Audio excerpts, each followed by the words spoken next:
Welcome to Mr. Mutlow's Topic in 10 Minutes for A.2 O.C.R. Physical Education. This video is concerned with the topic of drill, physical training and physical education in state schools. Whilst this topic is primarily concerned with educational changes, it's important to factor in the societal changes which may have influenced these impacts. Just like 19th century public schools, what happened in society reflected directly on what happened in education. For ease, this part of the course is split into a variety of different initiatives, and we will look at each one in turn. When considering each initiative, it's important to remember three key strands.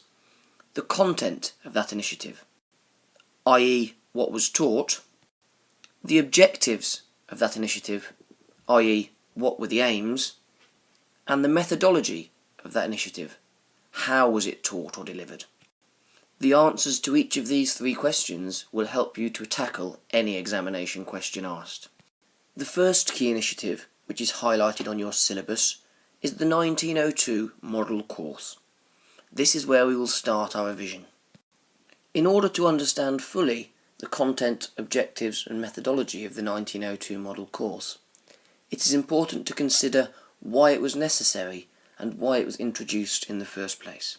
In order to do this, we must go back to South Africa at the very early part of the 20th century. You will of course recall from your study of the 19th century public schools that Britain at the time had a vast global empire touching almost all the corners of the world. At the turn of the 20th century, they were engaged in a battle with the Boer people of South Africa over their independence. This war is commonly known as the Boer War. Such was the perceived disappointment of the British performance in this war, and indeed the fitness and readiness to fight of its soldiers, that it was felt something needed to be done. Hence the introduction of the first physical education programme in state schools. But what programme was introduced in order to try and combat the difficulties of the Boer War? And was it appropriate for children at that age? This is where content, objectives and methodology need careful consideration. Due to the perceived military incompetence of the British Army at the time, the 1902 model course was introduced into schools by a man named Colonel Fox. As you can probably tell from his name, he was a military man and not an educationalist, and therefore his ideas were centred around making children into young soldiers rather than developing them as individuals. Indeed, he worked for the War Office, who were primarily concerned with winning wars worldwide at the time. This may give you a good indication of the sort of methodology and content involved in the 1902 model course. Let's look in more detail at the three key strands. We will start with the content of the 1902 model course. Remember, content refers to what was included within the course. As Fox was intent on making children into little soldiers so that they were fit for war, the content of the 1902 model course included military drill and marching. Put simply, the course was ultimately designed to create people who were fit to fight. The content of the course also included static exercises such as arm raises and deep breathing. It was necessary for many of these exercises to be static, as most schools at this time did not have large playing fields that we see today, but rather a small gravel courtyard in which to conduct their lessons. Given the large number of pupils involved in each lesson, this meant that there was little space to do anything particularly active. The third key piece of content of the 1902 model course was weapon training. As alien as the concept may seem today, young children were in fact taught to handle and deal with weapons in preparation for war. How did the content reflect the objectives of the 1902 model course, however? Remember, the phrase objectives refers to aims or desired outcomes. The first desired outcome of Fox's model course was fitness for military service. As discussed earlier, one of the major criticisms of the British Army in the Boer War was a lack of fitness, and therefore the 1902 model course sought to address this. A second very simple objective was to improve training in weapons handling, as this was another area that was considered a weakness. The third and final objective of the 1902 model course was to instil discipline into the working classes. We must of course remember that those people attending schools such as these, which we would widely call state schools, were the lower classes, as the wealthy were still at their independent schools. Hence, the idea of teaching discipline to the lower class was appropriate and relevant in the eyes of the War Office. A disciplined soldier is one who would follow orders and help to carry out objectives in battle. How did the content and the objectives influence the methodology or delivery of the 1902 model course?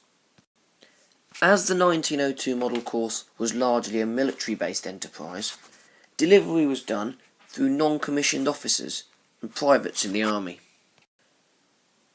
This had an impact of not necessarily being about the children and their welfare, but about military drill. Teachers were not at all involved in delivery, and this meant that a command and response style developed. In simple terms, the non-commissioned officers, or Army NCOs, would shout a command such as "attention," "stand at ease," or "about turn," and the group were expected to follow it without question. The 1902 model course also took place as a group response activity. Individuality was neither present nor encouraged. Modern day physical education is designed to challenge you to be creative or to work with other people to come up with your own solutions. This was far from the case in 1902, where people were just expected to follow instructions as a large group.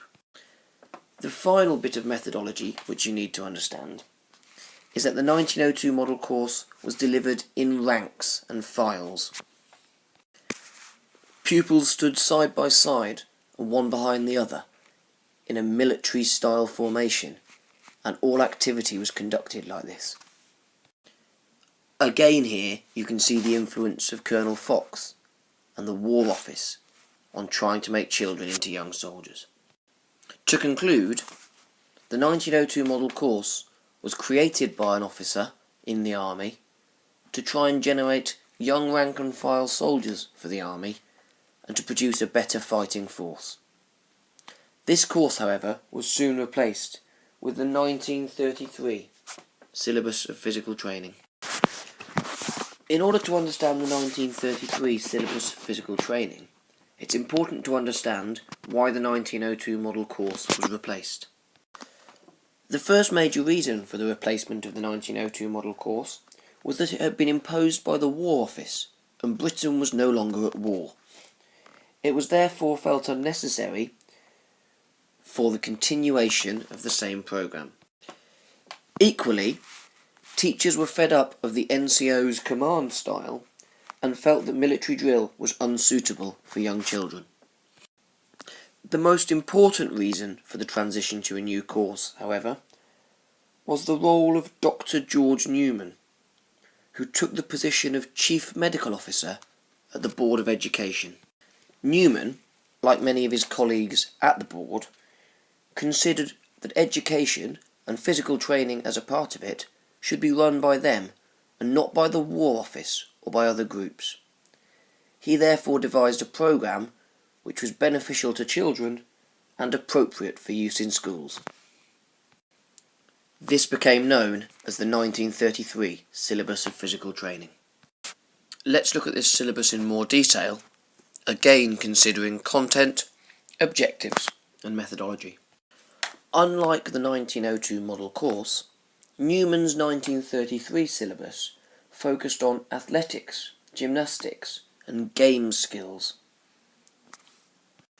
This represented a shift from the military-style training involved in 1902 to a more holistic approach, and one which incorporated a range of skills and activities. Newman's syllabus also championed group work with opportunities for creativity over the rank and file style of the 1902 command and response. It is already evident there are differences in content between 1902 and 1933, but what about its objectives? Where the 1902 syllabus had a focus on getting fit to fight, 1933 was more concerned with the well-being of pupils. Its objectives included physical fitness, good physique, and good posture. Each of these are things that we might recognise from our PE programmes today, which seek to keep us fit and healthy and engaged in an active, healthy lifestyle. The 1933 course also sought to develop therapeutic benefits, including relief of stress and tension through physical activity. The final key objective of the 1933 syllabus of physical training was the development of both mind and body, and the movement towards holistic aims. This was very different to what we had seen in 1902, where the focus was solely on the development of fitness, and had no interest in the mind or thinking. Whilst the content and objectives were different, how was the 1933 course delivered? The 1933 syllabus was delivered with group work and tasks as a key part of the lesson. The course also sought to encourage specialist kit and equipment for PE for the first time ever. It was clear, for example, that people wore PE kit, and this can be seen from the images on this slide. PE under Dr. Newman also saw the introduction of some specialist staff and some specially built gymnasia. It is important to note, however, that not all schools had both of these things. Newman also introduced the first recommendations for physical activity. He suggested 5 20-minute lessons a week should occur. Finally, the methodology of the 1933 syllabus also saw a retention of the direct style of lessons. That is, that like 1902, much of what was done was dictated by the teacher. Whilst there were opportunities for group work and creativity, it was very much within a centralised framework, rather than being free for guided discovery. Whilst very different from 1902, the 1933 syllabus was also replaced. We will look at this on the next slide.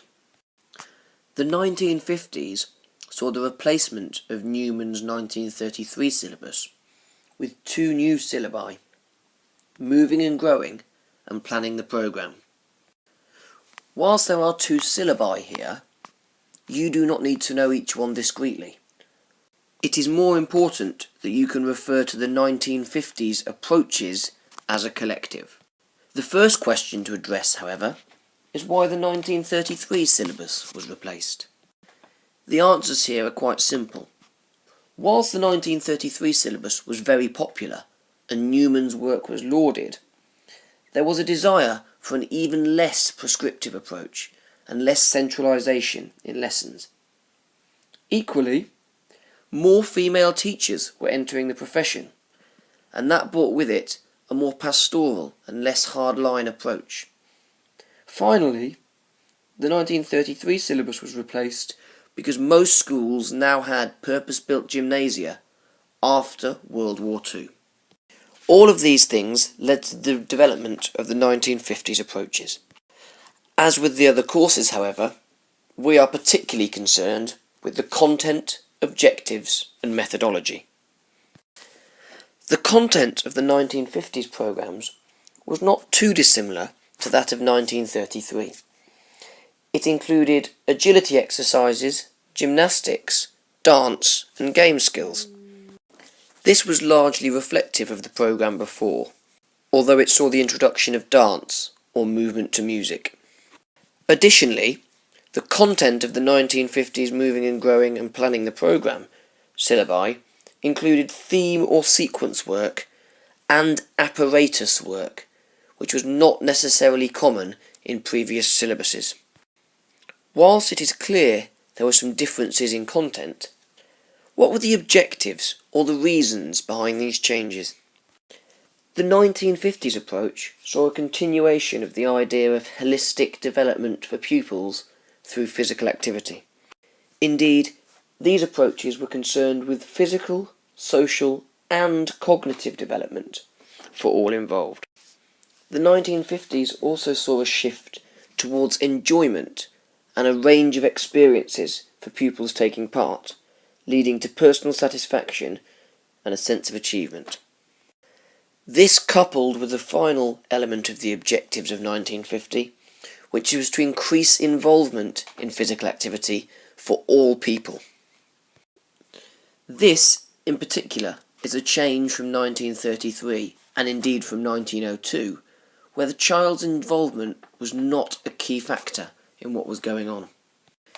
In 1902, it was all about creating child soldiers, and in 1933, the balance shifted to creating healthy individuals. Neither syllabus, however, was particularly involved or engaged with the enjoyment, satisfaction, and opportunities for participation of all pupils. But what of the methodology of the 1950s? The first key methodological implication of the 1950s programme was that it was child-centred and enjoyment-orientated. That is, that the teaching was based around enjoyment and the children, rather than some greater objective. The 1950s also saw the introduction of more specialist PE teachers, and indeed these teachers provided guidance for pupils rather than direction or command or centralisation.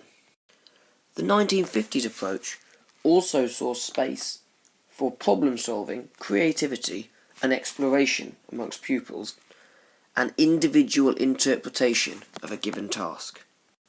The final methodological implication of the 1950s programmes was the increased use of apparatus.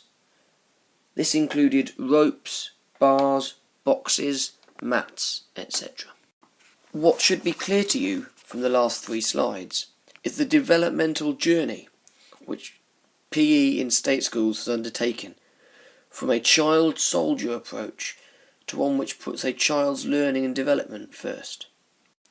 This 1950s approach is very similar to the approach we have today in many ways, although a number of things in society have influenced and changed this original model. The next slide seeks to address both teachers' industrial action in the 1970s and the national curriculum. As I have previously explained, there is no other syllabus which has been introduced other than the 3 we have already covered. That said, there have been some significant impacts which you need to be aware of. The first of which was the impact of teachers' industrial action in the 1970s and 80s. For the avoidance of any doubt, teacher industrial action simply means striking. These strikes were largely aimed at pay and conditions for teachers, but they had a massive impact on sport and on physical education in the state sector. We will now discuss some of the major impacts.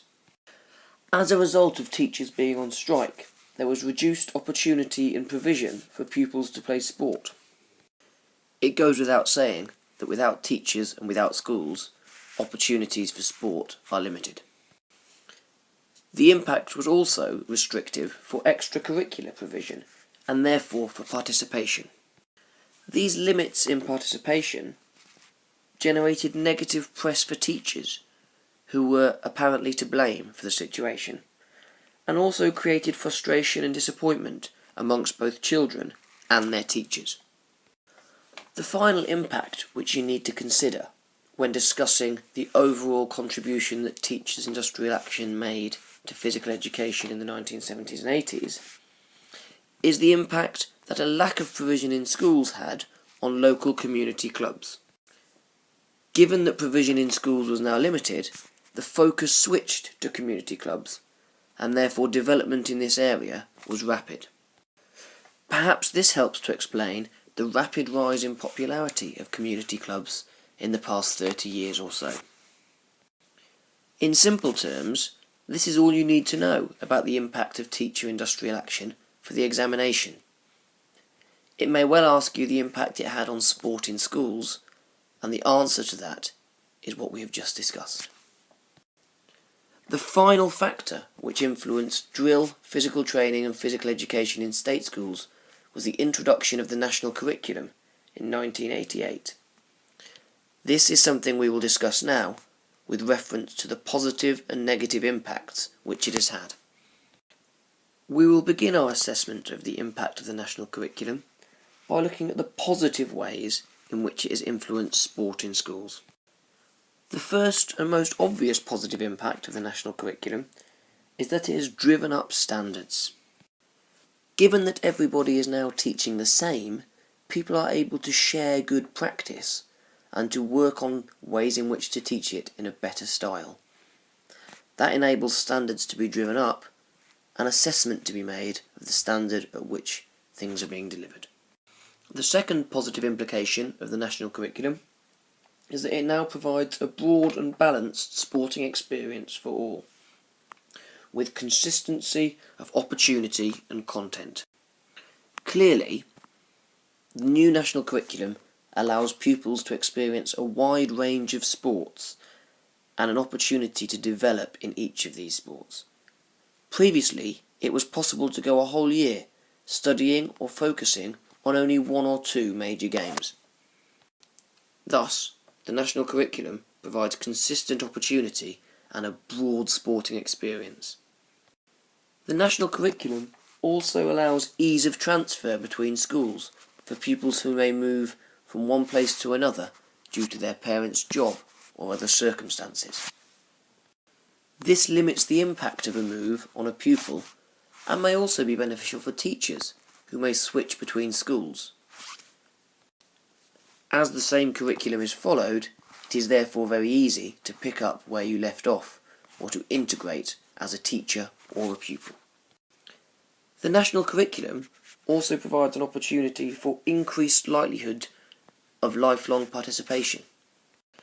Given the breadth and range of sports covered, it is more likely nowadays that a pupil will find something which they enjoy and are prepared to do for the rest of their lives. When, in 1902, for example, only military drill was conducted, if a pupil did not enjoy that and did not wish to go into the military, their opportunities for lifelong participation were limited. In the modern era, however, with netball, table tennis, swimming, volleyball, football, rugby, and a variety of other sports on offer, there is, in theory, something for everybody. The national curriculum also offers opportunities to develop skills other than sport skills. For example, learning and thinking and analytical skills, creativity, innovation, enterprise, social skills, and independence. Each of these things helps the pupil when they go outside of the PE classroom. Therefore, one significant positive is the development of other non-sporting skills. Given the number of positive impacts, it is not surprising to see that the national curriculum has continued to be a part of education since 1988. That said, it is not all positive, and it's important that you are able to identify some negatives to add to the argument. We will look at these now to conclude this topic area. The first major negative of the national curriculum for teachers is that it produces an administrative overload. There are significant amounts of paperwork which are required in order to fulfil the criteria of the national curriculum, and this adds to the workload of teachers. It is often said that teachers spend more time doing paperwork than actually teaching, and in some ways the national curriculum is responsible for this. A second major negative of the national curriculum is that it requires constant assessment, and some teachers have a lack of experience when it comes to accurately assessing their pupils. Assessment of pupils is generally done by level, but inexperienced teachers may not be able to accurately identify the difference between a level 4 and a level 5 in badminton, for example. This causes issues with regards to assessment. It has also been said that the national curriculum reduces teacher creativity, as they have to teach set things at set times. As with any rigid framework, there are constraints, and in some cases this constrains a teacher to what they can and cannot teach. The national curriculum also places pressure on facilities. Take swimming, for example. This is a fundamental part of the primary PE curriculum, and yet most schools do not have their own swimming pool. This therefore places pressure on the local town facilities, or on the schools which do, to hire them out and to allow access so that this area of the curriculum can be met. Were this sport not a part of the prescriptive curriculum, this pressure would be reduced. The penultimate negative of the national curriculum is that it allows unbalanced programmes to be offered. For example, in most cases, the curriculum is split into 6 or 7 subject areas. These may include invasion games, like rugby, net and wall games, like badminton, striking and fielding games, like cricket, and so on.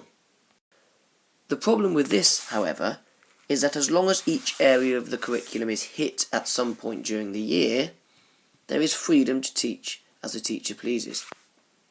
This, whilst allowing creativity, can reduce the time spent on certain elements of the curriculum and lead to an unbalanced programme in favour of invasion games, for example.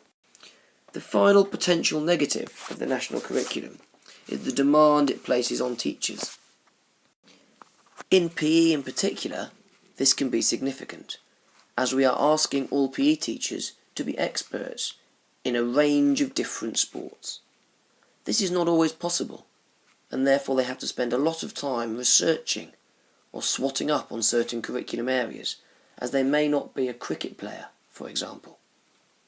This can cause a lack of expertise or an extra workload for the teaching staff. What is evident is that the national curriculum is considered a positive thing in general terms. It has now been in place for the best part of 30 years, and therefore people must rate it as a programme. That said, there are some flaws, and you need to be aware of both the positives and the negative impacts which it can have. You also need to be aware of the impact of teacher industrial action in the 1970s and 80s, in addition to the content, objectives and methodology of the 1902 model course, the 1933 syllabus of physical training, and the 1950s moving and growing and planning the programme syllabi.